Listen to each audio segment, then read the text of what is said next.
What is up? And our little skidster, you can see it's all touchscreen, which is badass. It's a new John Deere. We even have a backup camera. So a little bit more about the skidster, if you're curious. It's buying our equipment. Is we do an R.P.O. It's a rental purchase option. So what that means is if you want to try out a brand new machine, you try it out. Let's say you have it for a whole month, 2 months, 3 months, and you're like, dang, love this machine. I'm able to stay busy. You know, I got a lot of work coming. I think I gotta buy it.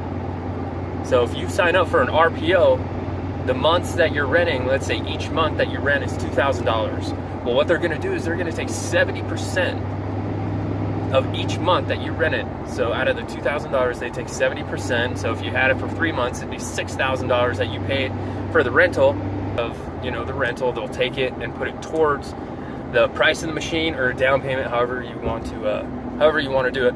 Obviously, when you buy a new machine, the bigger the down payment, the better. It lowers your costs. So, you know, we're only paying like $900 a month for a piece of equipment like that, where the rental is, you know, a little bit more expensive. So it's definitely worth something to look into. I'm sure in your area you have a dealer. Ours is Hanan, and all that they deal with is John Deere. So I'm sure in your area you have someone who does R.P.O. It's definitely worth looking into. It's a great option. And on that skidster, sorry about the hand, we have a perforated edge on the front of the bucket. And so what it is, it's not teeth and it's not a flat bucket. It's a flat edge. It's basically both. It's one piece of steel, and it's, you know, etched out like a serrated edge. We benefit really a lot from it because we do a lot of grading, and sometimes when you have teeth and you're trying to grade, it can be a pain. And sometimes if you have a smooth bucket but you need teeth, that's a pain too, because you're, you know, with a smooth bucket you lose so much time when you're trying to hog out material. So with that serrated edge, you get the best of both worlds. On the bottom of it, it's perfectly flat. Lay your bucket down, you can grade out everything. It's beautiful. I'm pretty sure that they have it on their bigger machines. We only have it on a skidster, but I tell you, if they have it for a loader, I'd almost get that instead of, you know, the regular teeth. Just something to look into. So anyways, if you want to know more information, let me know, comment. I will gladly do a walk around video of the skidster, let you know what I'm talking about. It does have a touch screen and all that stuff. Like I said, the rear view camera, AC, radio, it's awesome. We love it. We love it, we love it. And obviously the biggest thing is keeping it busy. So, and one thing I do notice, when you buy a piece of equipment, you want to keep it and you want to get busy, so it kind of helps you drive, and you know, you can create some really cool ideas and kind of make it happen. So anyways, we got a couple, if I can get my finger right, we got a couple valve boxes that we're putting in over there. So I figured I'd just take a second real quick just to kind of show you what a valve box looks like.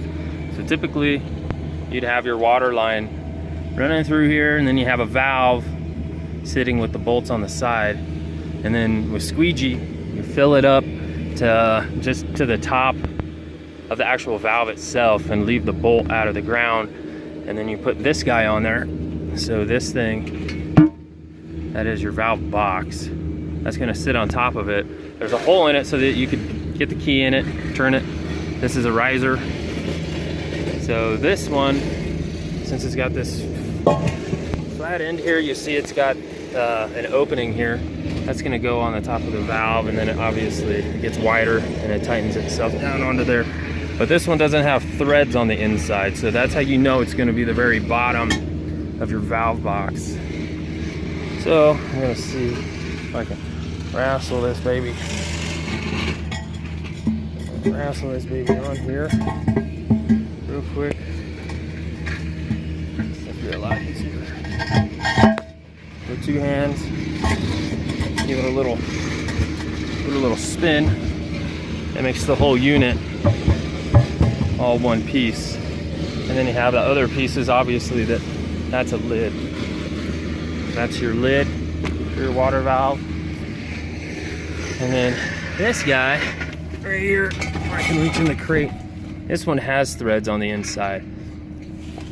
And it's got the flared up there. So that's where the lid is gonna sit inside of that. And the screws on the bottom of that go into the valve. We got Wayne standing here. So, and then it screws down onto that. And yeah, that's how you put a valve box together.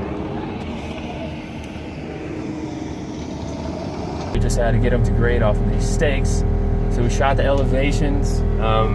Later on, I can show you guys how to do all the elevation stuff. If you're interested, if you want to know more about valve boxes and how they go in and what they look like and all that, just comment, let me know what you think. And or if you have any questions about anything, I can make a video that's a little bit more broken down about all the water stuff. Mike's over there.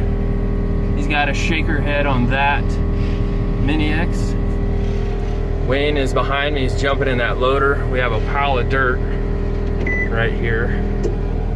Let's see if I can move the skid real quick without.